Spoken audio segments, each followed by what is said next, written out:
Hey there, welcome to Turning Points Live, episode 2. Those of you watching or see it later on recording. This week we're talking about the large, widespread, and perhaps organized effort to attack the Muslim faith in different states around the nation. I'm here with my, fellow traveler in the Christian nationalism area, Pidcock, who recently wrote a book we'll get to. But I wanted to start talk with you because you wrote about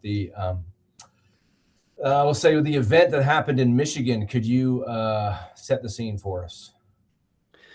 Are you talking? Well, there's been a number of events. There's There's the been more than one. Dearborn, Michigan. There's the Minnesota one. Yeah, Name them and then all. there's the Chicago. So, Yes. I'll start with the Chicago one, because that was the first one of these, series of anti-Muslim attacks. So, a few weeks ago, Sean Foyt had he's got his Roots to Revival tour that he announced with Charlie Kirk's former pastor. That was basically going to be a U.S. government-sponsored revival tour. And so he's going around the nation to these, places. And one of the places was Chicago. And he had an event set up for 1:00 p.m. And there was a Muslim worship gathering. He showed up early, and there was a Muslim worship gathering that had started at 11. And at the Buckingham Fountain. And so Foyt goes on social media live videos, and he's just, ticked because these Muslims are worshiping a foreign god, he said, not just a false god, but a foreign god. And in Chicago, and this isn't Afghanistan, this isn't Iraq, this isn't Iran, this is Chicago, and they're worshiping a foreign god. So he basically, went off and said, Christians, you guys are asleep. You don't realize how Muslims are taking over our country. And this is something that he's been really saying, especially since reports started coming out about the lack of enthusiasm among Republicans for the midterm elections. And so basically he took his Jesus March and he led them directly through the middle of the Muslim worship gathering, and they were all chanting Jesus, King of Kings, all that kind of stuff. And he basically just started calling Christians to, be on the, proactive lookout for Muslims, and to be afraid of what they're doing to our country, and to wage spiritual warfare against them. So do you think that he was just walking around, happened to find this, or do you think he was on the internet looking for something to interrupt? Well, he actually had his event pre-planned for this area, so I think it may have been a coincidence that they both picked the same area, because both of them had this event planned for weeks. Maybe one of them, targeted the other weeks in advance. I don't know. That would just be speculation on my part. So, okay, but they physically then walked through the parade with the shofars and the flags and the singing, I guess. Yeah, so Sean Foyt's group basically had their shofars, they had their flags, they had these buckets that had American flag stickers on them, and they were just pounding on their buckets, blowing their shofars, chanting Jesus, singing louder than their enemies type thing. So yeah, so I mean, we kind of got at why this is happening now. It's a tour, but at the same time, they're trying to be provocative.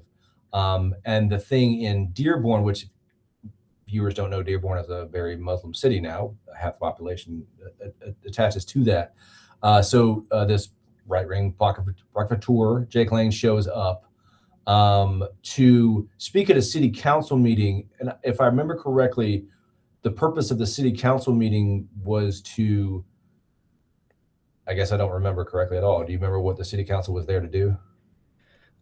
So the city council, they actually met in the local library, and I think that reason they met there may have been because they knew this was coming and they wanted to be in a better location for that. Right. Okay. And so basically, yeah, so Lang, Sean Foyt calls him his friend. Lorenzo Stuhl is the other guy. He's the pastor of 180 Church there in Michigan, and Sewell, he spoke at Sean Foyt's Rededicate 250 event, and he also spoke at Trump's Rededicate 250 event. He also was pastor, yeah. Okay. Yeah, and he was also the one who prayed at Trump's inauguration. So The two of them put out a poster, basically said this is a Christian crusade that they were going to lead. And so I know there were arrests as they were going into the library. There were some people that got pretty rowdy. They were doing some back of the pickup truck baptisms out there and everything. So I know there were some arrests there. I think there was like around 11 or something that I'd seen. Okay.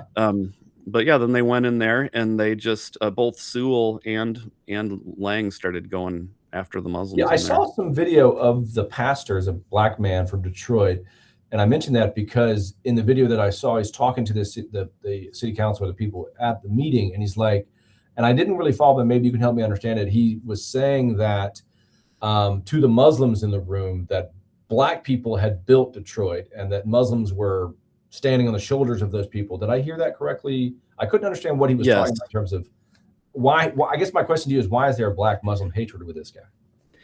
So he didn't give specifics in that particular speech. He gave the accusations that that Muslims are prospering. They just built a huge mosque there, Right. Okay. and that Muslims are building their mosques and feeding their families off of the money of local black people. And so I looked at another interview Okay. with him because I was like, where are they? Because their mosques were funded by private donations and loans, just like any church would Right. be. So, you wouldn't if a local Baptist church built the church building like that, you wouldn't say that Right. the local people were funding their thing. So I looked into another interview with him, and an example he gave was that he said a black man can't go to anywhere in town at a gas station and buy gas or buy a bottle of water without it being a Muslim-owned place. And so I have to give my money to support Islam in order to do that. Okay. And so it's like, at that point, come on, like, you're not supporting Islam by getting a bottle of water at a gas station. Okay. Yeah, it's like even if again, these Christian-owned businesses, if you ever seen the people that drive by with their lawnmower business and there's a Christian fish on it, obviously I'm giving money to them to cut my grass, and they can do whatever they want with their money, but we'll say 10% is going back to the church. I don't know what the Muslim 10% is, but yeah, I watched that 3 or 4 times row. It's like 3 or 4 minute clip, and I'm like, what is he talking about? The backs on, but I don't know if it's economic, or I want to say racial, because Muslim isn't necessarily a race, but there seemed to be some animosity there that he was trying to drum up that doesn't seem to be there, at least that I could understand it. And then, yes, there was some clips that the pastor had Jake Lang at his church to talk about third world people and things like that. Third world mongrels is what he said. Yeah. Mongrel. Very dehumanizing language. Yeah. And so you can read about all this in Rick's work at Baptist News Global. And there was another event that I wrote about in today's Turning Point newsletter about 2 Turning Point allies, James O'Keefe, who's a media provocateur, and Cam Higbee, who is a Turning Point media staffer, dressed up as a Muslim couple, one in a burqa, one in the white, we'll say, suit, and tried to vote in Minnesota on primary election day. And apparently there's a policy in Minnesota that says that if you vouch for someone, I know this person is a resident, I know they can vote, and you sign an oath saying that person can vote. That was the policy they were trying to undermine or slip into. It was unclear whether or not they ever actually asked for such a thing to sign, because you would have to sign it. And if you sign it falsely, you could be arrested for impersonating a voter.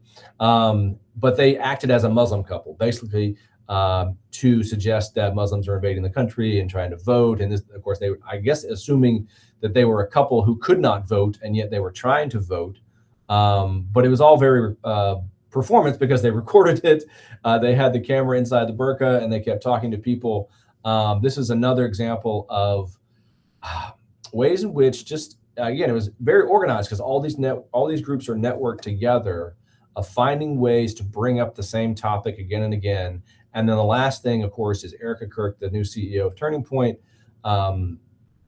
posted that Islamification is wrong, or something along those lines. Islamification is coming to America and we should stop it. And I was interested to what you thought was ways that Islamification is happening. It's not just voting. It's not just having protests or having religious services in the public spaces, what other ways are you aware of the Islamification are they talking about?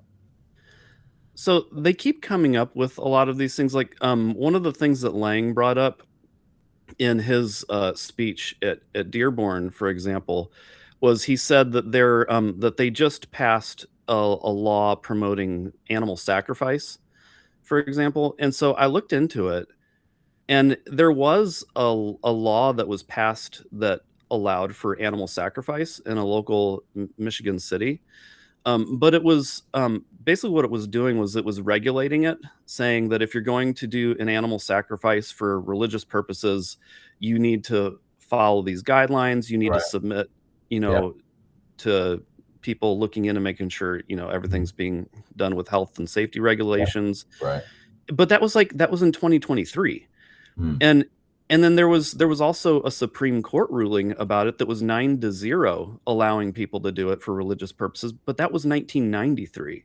Wow. And so there's often these examples where they'll take something that has, like, some truth to it. There was a Right. real story about a Yeah. law that was passed, but then they make it sound like it just happened this last week and Muslims are taking over and we're in the middle of Sharia law.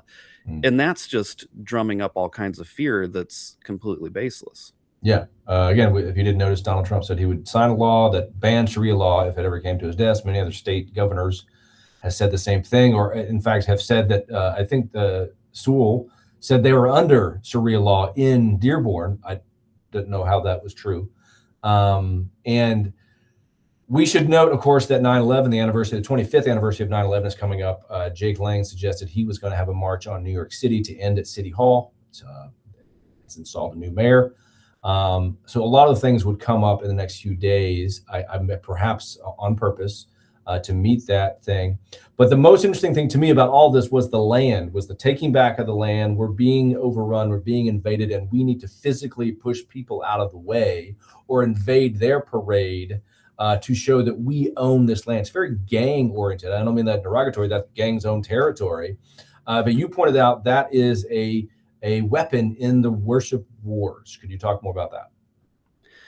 Yeah, so you think about, like, one of the ways that these people process the world and the way they think about everything is through the conquest narratives in the Hebrew Bible. Mm. And so you have the children of Israel, they escaped Egypt, and then they go to Canaan, and Joshua, First, Second Samuel, these books in the Bible, it talks about how they, like Jericho, they attacked Jericho. They went around, they blew their shofars, and then they went in and killed everybody and plundered the city. And so you get a lot of this at these Christian nationalist worship gatherings and stuff. You get a lot of that imagery. Mm. We Okay. we saw the Jericho marches. It's quite literally inspired from Jericho. Right. Right. Yeah. And after Trump lost the 2020 election, they would march around U.S. Capitol buildings, blowing their shofars. Were they talking about taking back land at that point, or is this new? This taking back of the land? So the taking of land it's often been a meme, so to speak, Mhm. or a lens of seeing the reality for a lot of these charismatic people with the New Apostolic Reformation. Yeah. We've seen them, for them, everything is territorial. So there are, like, spiritual forces who are in charge of different territories. Mhm. We saw this even back in the 90s when they believed that the 1040 window that a lot of Christians talked about sending missionaries to was governed by a demon called the Queen of Heaven, who operated on Operation Ice Castle on Mount Everest. And they literally climbed Mount Everest in order to wage spiritual warfare against this supposed demon, territorial demon. And so you take that, what happened to Mount Everest, and now you insert that into Chicago or Minneapolis or Dearborn. Okay. And it's Yeah. basically, that these demons, these false gods, these foreign gods are ruling over the land through Democrats, through Muslims. And we as Christians need to basically be like ancient Israel and go blow our shofars and then take the territory. Like Sean Foyt literally said, we need when he went through the Jesus march, took his Jesus march through the Muslim worship gathering. He said, "We're taking territory back for Jesus in Chicago. And so for them, it's quite literal. Yeah, no, and the one thing I liked about your book, and I wish I had a copy of it right here, Weapons of Worship, was that you showed in the songs that I sung and you sung mainly in the 90s and early 2000s, it was about this. And now we see a physical manifestation of it, even though it's kind of has a history, but more so now of this. We sung songs about victory over things, people, sin, whatever. And now that victory is being created by physically stopping a parade or walking through a parade or banning certain laws to divide a city. There's only so, I guess, the distance between the singing and the taking back of the land didn't take that long, I guess is my point. Yeah, there was a Jesus in the City march that I talk about in the book, where these kids were dressed up like soldiers, wearing army fatigues basically, and they were going to these Capitol buildings, and they were chanting, "As we worship, build a throne. As we worship, build a throne." And so, like, they're literally, then what? Like, their concerns are about politics. They're concerned about laws that don't adhere to their particular faith. And so as they're using their worship to drum up emotion, they're using that emotion to drum up political votes, Mm. to basically, you know, enforce their view of theology and morality over a particular land. I guess that seems to not be enough anymore. The singing of the song seems to be not enough. Now we have to sing the songs in the face, literal faces of the people we don't like or the people we're supposedly trying to convert. That we have to do it in a physical form because the emotion is not working. So I guess because what could possibly be next if they're already doing physical blocking, taking back of the land? I can't imagine what would be next. Yeah, and like, so another example of this, and over the past year, there was some people may remember there was a story in Seattle where Russell Johnson and Ross Johnston, they're two men who are connected with Sean Foyt. Basically, and there were multiple incidences of this where they would go to a neighborhood that was they knew was had a lot of LGBTQ people in it, Mhm. and they would set up a stage with pink and blue banners that said "Don't mess with our kids," and they would have all of these people then coming up, giving them the mic, and they would be talking about how they became evangelical and changed their sexual orientation, and and then they would be uh, using this. All of a sudden, crowds are gathering. A lot of people are protesting. A lot of people are angry. Um, and then they would literally cast it as if they were David and they were surrounded by Goliaths. Mm. Again, going back to this Right. Hebrew Bible narrative. Persecution method. Yeah. Yeah, and so like one of the worship leaders was literally calling out to people, "You want to throw down with me? Come on, let's go, let's go." Right. So then And then where does this go? It only goes one place. Yeah. yeah, and then one of them said, "Get your rocks ready." And so everyone reached down to the ground, Oh picked God. up these invisible rocks, Oh, and okay. and they were invisible, thankfully. And then he said, "We're going to roar and throw our rocks." So then they're turning toward the LGBTQ people, throwing their invisible rocks while roaring, I and mean, then all had hell they breaks read loose. Shirley Jackson the Lottery? Did they not see what they did there? Yeah. So next thing you know, there's video of police officers putting their knees in people's backs as Yeah. everyone's, Wow. fighting. People are getting arrested. And then Russell Johnson of Pursuit Northwest, he's a big, guy with all of this. He basically goes and says, well, the mayor of Seattle said, we want our LGBTQ neighbors to know that we value you and we welcome you here in our city, and we don't condone this type of behavior towards you. And so then, Johnson basically plays the persecution card. He Mm. says we were having a peaceful worship gathering, and the Democrats and the demon controlled Democrats are persecuting the innocent Christians and everything. So it's just that over and over again. So I should end on saying that the two people you just talked about, the Johnson and Johnstons of the world, are Turning Point allies. They hosted a Turning Point faith event at their church recently. But tell everybody where they can get your book. Yeah, so so it's called Weapons of Worship: How the Songs of Evangelicalism Form the Soundtrack of Extremism. You can it's right here is There the you book. go. And if you go to my Substack, you can find it, or if you go to broadleafbooks.com, you can find it there too. rickpidcock.substack.com. It's on every post that I post. I put a link to it. So Okay, great. Full disclosure, I love it. I did offer a blurb for it, which is why we had Rick on today. Thanks so much for watching Turning Points plural live episode 2. Hopefully we'll be back next week's. Thanks again for coming, Rick. thanks for having me.